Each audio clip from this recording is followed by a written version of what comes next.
on the Gospel of John, and I'm starting the sermon on John because I believe that you really need to get back to the person of Jesus. Right now, churches in America are increasingly thrown off by politics, by divisions over minor doctrines. There's a lot of false teaching out there as well. And so, what we need more than ever is we need to get back to center of our faith. The center of our faith is the person of Jesus. At our church, we say we are Christ-centered. We want Christ to be the center, but often a lot of other things occupy the center. It could be other truths or other idols.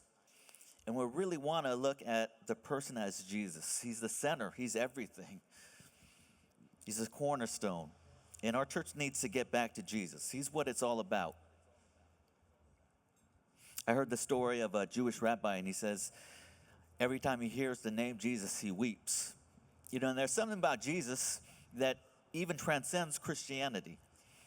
And a lot of people, they have criticisms about Christians or the church, but very few people have criticisms about Jesus himself. And I think what that tells you is that the church has drifted from Jesus. People like Jesus, they love Jesus, respect him. They don't love his followers often. And I think it's because we've lost touch with Jesus, who he is, how he lived. We're studying the Gospel of John because the Gospel of John gives us the many dimensions of Jesus. It has layers and layers of who Jesus is. Today we're going to look at the introduction to Jesus, John's Gospel. Some people call this the prologue. And it introduces us to the person of Jesus and the glory of God that is revealed in Jesus. So as we look at this first chapter, we're going to look at three things. The glory of God, what it is. Secondly, the glory revealed. How do I see it? Finally, the glory received. How do I get it? We're going to start with what the glory of God is. The Gospel of John, it was written by John the Apostle. He's one of the 12 disciples. He was the beloved disciple. And he gives us a firsthand account of the person of Jesus. You know, there are four Gospels, Matthew, Mark, Luke, John. Each of the Gospels, the reason that there are four Gospels, not one, is that each of them give us a different perspective, slightly different perspective on Jesus. The other three Gospels begin the story of Jesus either with his birth or with his ancestors. But John goes all the way back. Not just the beginning of Jesus' life, but all the way back to the beginning of time where there was only God, a time before time. And it begins with these words in John 1:1. In the beginning was the Word, and the Word was with God, and the Word was God. It takes us all the way back, even before time, where there was just God. There's something called the Word that was in the beginning. This echoes Genesis 1, verse 1. In the beginning was God. But John adds, in the beginning, there was something called the Word. And the Word was with God, and the Word was God. And that is this mysterious truth when you combine them, that there was something, the Word was with God, the Word was God, but the Word was not all of God. That's hard to understand. The Word was with God, the Word is God, but the Word is not all of God. Verse 3 tells us that the Word made everything and was the light of men. So this Word is God, not all of God. And this Word made everything, the stars, the moon, the skies, every single human person. The Word made that. The Word was the light of men, and that light metaphor is key in the Gospel of John. It means understanding and life. And this Word is amazing. And we have to wait until verse 16 to understand who the Word, verse 14, who the Word really is. It says, the Word became flesh and lived amongst us. And we realize that the Word is Jesus. And you might ask the question, well, why doesn't John just say, right from the start, in the beginning was Jesus? And the answer to that question in part is, well, John likes to be dramatic. That's the whole Gospel of John. He loves to be dramatic. And the Gospel of John is about these layers and layers of Jesus, that John wants to slowly unfold the person of Jesus. and his glory slowly gets revealed. John wants us to see that the first layer is the Word. You know, and the Word in the Old Testament was the power which God created everything. God created everything with his words. John is saying Jesus is that Word. Jesus has power to recreate. In fact, when you meet Jesus, he so changes you, it's like you're born again. He has a power, a word that can change your life. The word in the Old Testament was also the way God revealed himself. He spoke to two prophets, through prophets, a word. And we realize that Jesus, he is the truest, the ultimate prophet. He tells us all about what God is like and what God's will for us is. He's the word of revelation. And finally, in the Old Testament, the word was a word that can save. God declared words that rescued people from slavery. And Jesus is that word of salvation. He is that person that can deliver us from sin and death. John wants us to know slowly throughout the gospel how Jesus is that word. He's the fulfillment of the Old Testament. Jesus shows us the glory of God. You know, the glory of God might seem like an abstract thing. In the Old Testament, glory meant splendor, beauty, magnificence, and rapture. If you want to know that glory, and Jesus reveals that glory. When people experience the tiniest part of God's glory in the Old Testament, they fall down. We just got back from, our family got back from a vacation that we were going to Summer League. My son loves NBA basketball. We go to Summer League, and he was telling me that he went one of the days and he snuck into the VIP section. That's my son. He snuck in, he broke in, and he got to the front row and he got to meet all of his favorite basketball. He took a selfie with them. They were very nice. And he sent me like 100 texts that day. And he was just overwhelmed with joy. Imagine if 10 of your favorite celebrities, actors, authors, heroes, musicians came right at you calling your name. You'd probably be overwhelmed. You don't know who to talk to first. You'd probably be speechless.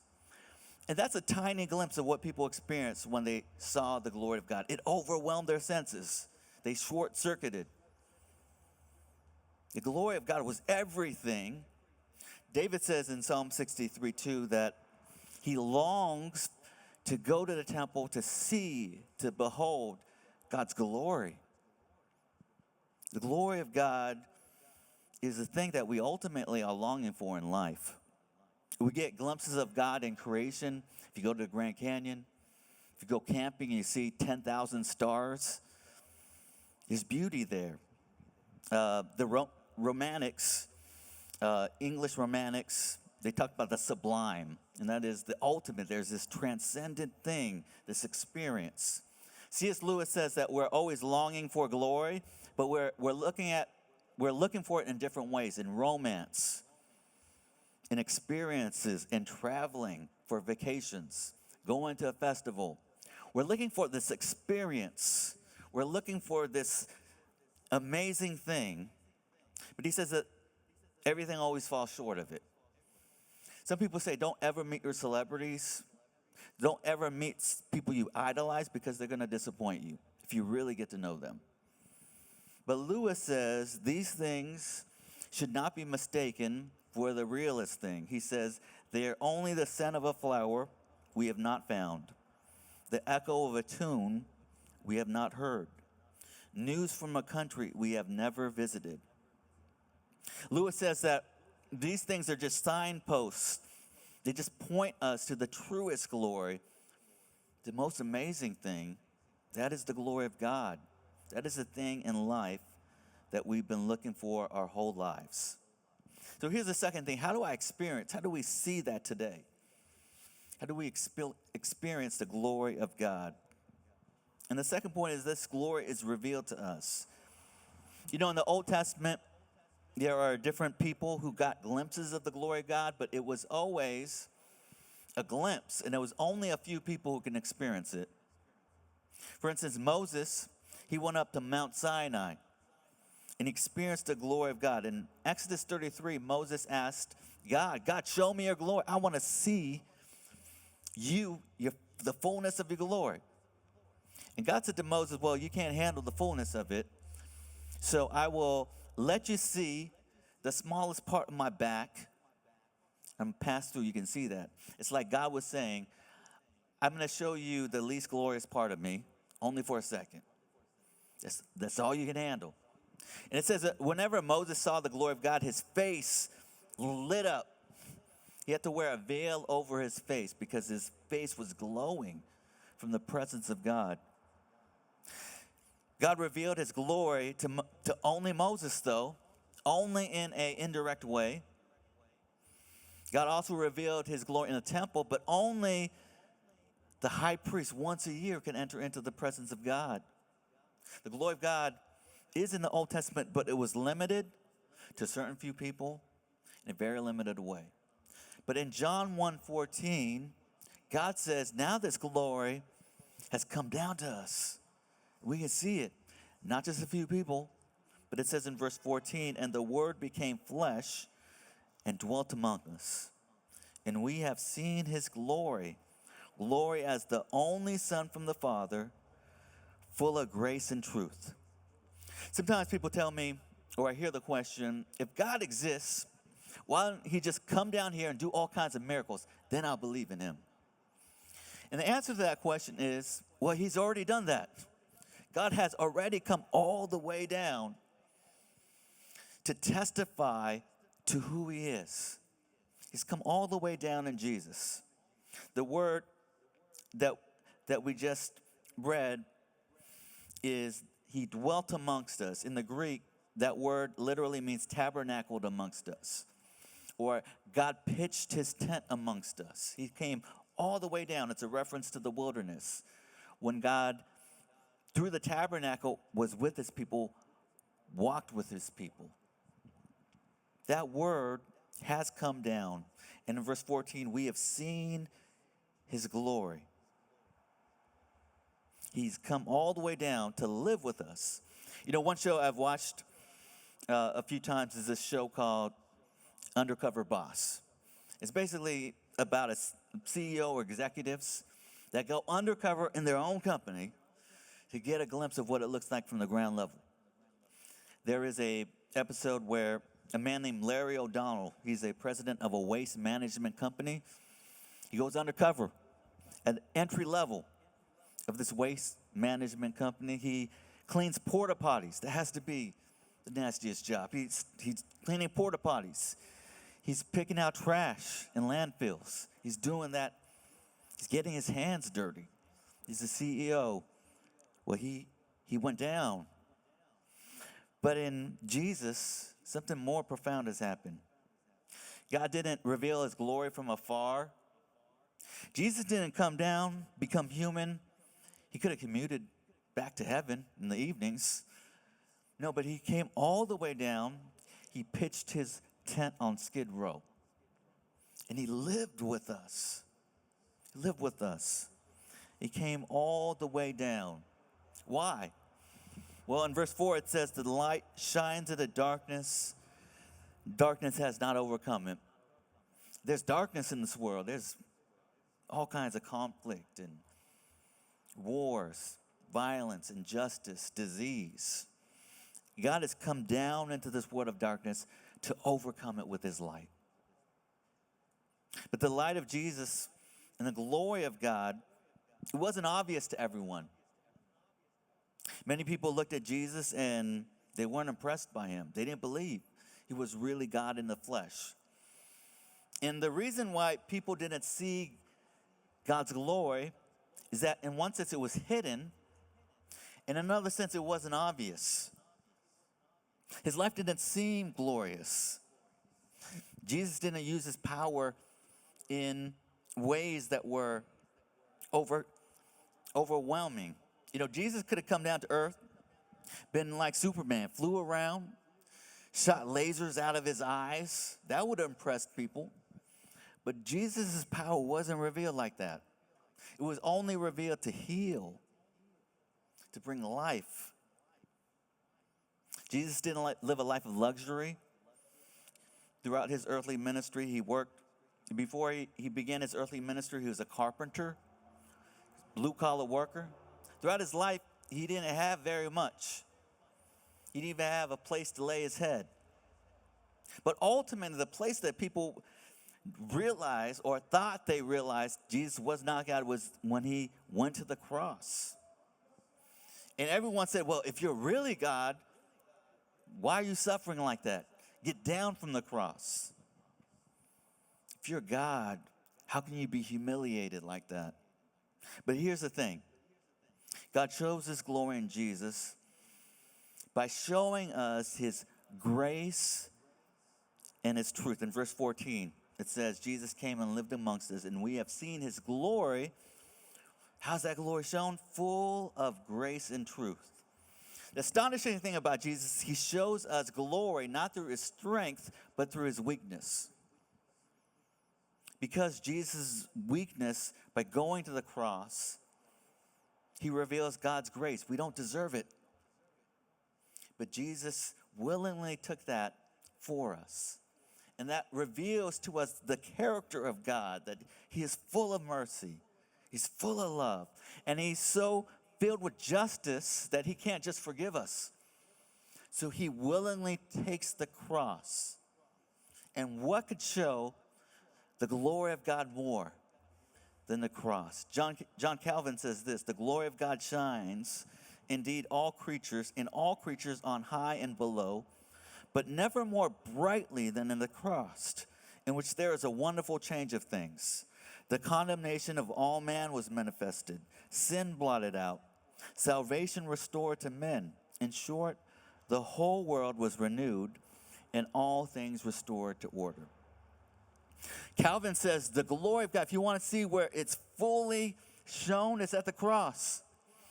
At the cross, we see the magnanimity of God's love. He would send his only son for us. We didn't deserve it. It shows his justice. Sin must be punished. It shows his mercy. Jesus willingly takes it. And through the cross, God is making everything new, reconciling this broken world to himself. The glory of God is not where we would think it is. It's hidden in some sense. It's not where we expect it. But that glory brings life. In verse 16, it says, we have received from Jesus grace upon grace. It's a metaphor of ocean wave, wave upon wave. No matter how much you've sinned or what you have done, there are layers and layers, infinite dimensions of God's grace. Sometimes we think of glory as someone doing something brilliant. Shohei Ohtani hitting a home run. Caitlin Clark sinking a deep three-pointer. You might think of a master filmmaker like Christopher Nolan making a masterpiece of a movie. You might think of Adele with a soaring ballad and say, man, that's amazing, that's glorious. That's one type of glory. But imagine someone with infinite power, wealth, beauty, giving all of that up for someone they loved. Wouldn't that be more glorious? God manifests his glory to us in coming down to earth, becoming like us, giving all that up. He descends to hell to send us to heaven. What can be greater? What can be more beautiful than that? Jesus come to bring us the good news of the glory of God. And it's not revealed in just his power, but he reveals his love and his justice. So here's the final point. What do we do with that? Well, we need to receive it. One of the themes of the sermon series is the glory of God is hidden. It's not where we expect it to be. Some people dismiss it. Verse 10, it says that God came all the way down as the light, but the world did not know him. He came to his own, the Jewish people, but they did not receive him. Jesus came all the way down, revealed his glory, but a lot of people said, I don't believe that. He came to his own people. They rejected him. Nah, I don't believe that. I don't believe you are the Son of God. I've been trying to answer this question. If God is real, why doesn't he just come down here, show me miracles, then I'll believe him? One of the answers we said is he's already done that. He's come down into history, time and place. He's come and done historical miracles, namely the resurrection of Jesus from the grave, historical reality. But still, a lot of people in that time disbelieved him. People saw Jesus raising Lazarus from the grave, and they did not believe him. If Jesus came down to earth right now, did all kinds of miracles, guess what? Some people would still not believe him. And the problem is not the lack of evidence. The problem in Jesus' time and our time is people don't want to believe. Because if it is true, Jesus resurrected from the grave, man, I got to change a lot of things about my life. I don't want to do that. Jesus shows us his glory. Everything about God that he wants us to know.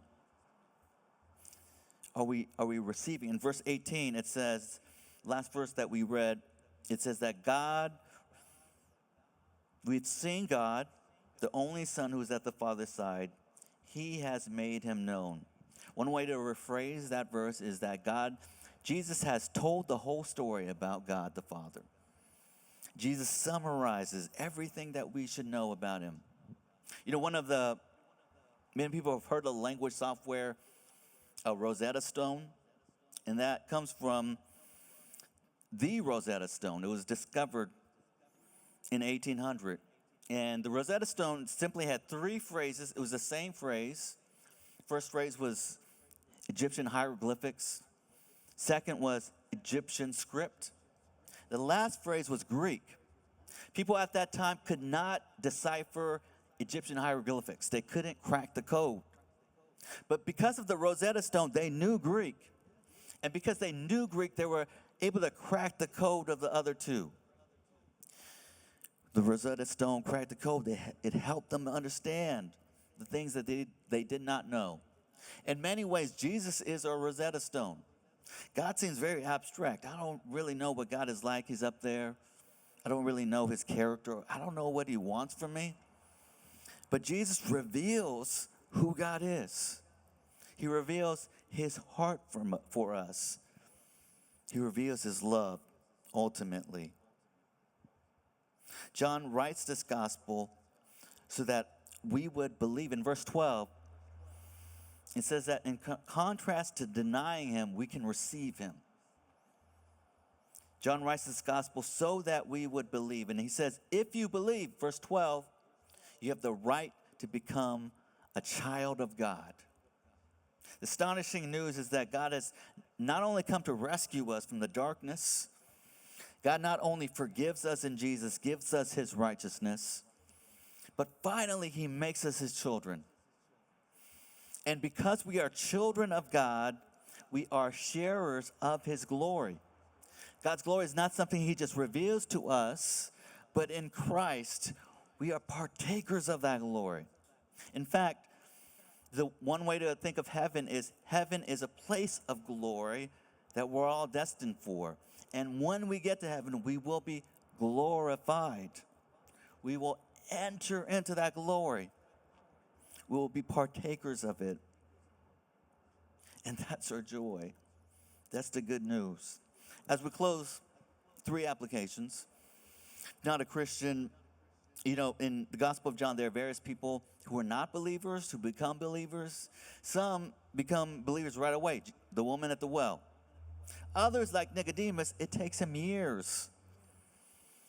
If you're not a believer, take a journey with us and say, God, if you're real, reveal yourself to me. Secondly, for sleepy Christians, there are a lot of Christians who are sleepy. You're not affected by the person of Jesus. What happens in revival historically is that people who think they are Christians wake up. They realize, man, I've been asleep. I don't really know God. I don't really know who I am.